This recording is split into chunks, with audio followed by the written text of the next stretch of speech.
Joseph, take that donkey far from the ranch and leave him wherever. He's blind. He's no good for anything anymore. Boss, that animal worked here his whole life on this ranch in Texas. I don't care. A blind beast only brings losses.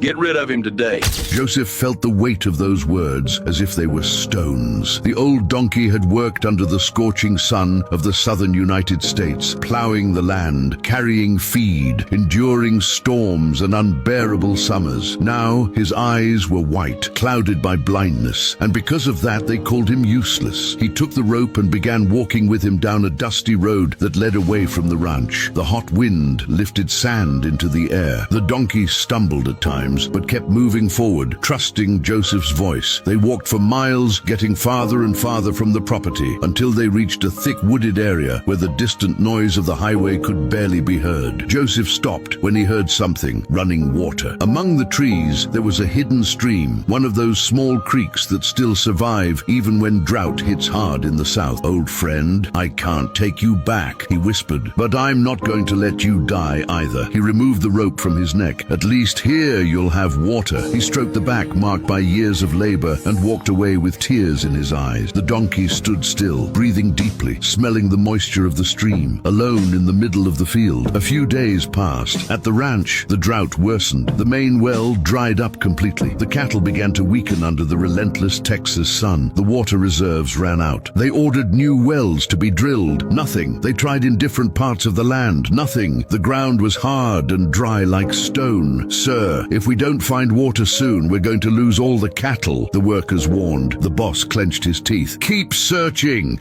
There has to be water somewhere on this property." But there wasn't. A week later, the situation was desperate. That was when Joseph returned to the ranch. "Sir, I know where there is water." The boss looked at him in desperation. "Where?" "It's far away. I don't remember the exact path. Part of it is inside the woods, but there's someone who does remember." "Who?" "The donkey." The boss's face hardened. "That blind animal I ordered you to abandon." Joseph nodded. "He came back. He's at my house. I left him near a stream with running water, and a donkey never forgets a path, even if he can't see." The silence was heavy. The man's pride struggled against necessity. "Bring him right now." Joseph went to get the animal. "Come on, old one. They need you again. They brought him to the ranch." The boss watched him in disbelief. "And how is he going to guide us if he's blind?" "Sir, donkeys remember by smell, by sound, by the memory of the terrain. If we release him, he'll return to the place he knows." They let him go. The donkey stood still for a few seconds, moving his ears, smelling the dry air. Then he began to walk, slow but steady. Joseph and the workers followed him for miles. The animal did not hesitate at curves, nor on slopes, nor on the narrow trails between the bushes of the Texas countryside, until he stopped. The sound of water was clear, strong, constant. There was the stream. The men shouted with relief. They filled tanks and returned to the ranch. The cattle drank desperately. Life returned to those lands beaten by drought. The boss approached the old donkey. He was tired, but held his head high. He stroked his muzzle. "Forgive me. I almost threw you away when you were more valuable than I imagined." He ordered a special space to be built for him, with shade and fresh feed. From that day on, no one ever called him useless again. And every time someone asked him what was the greatest mistake and the greatest miracle he experienced on his ranch in the United States, he would answer, "A hidden stream found by a blind donkey I despised." Because sometimes the one who seems no longer useful is the only one who knows the path that can save everything. Comment,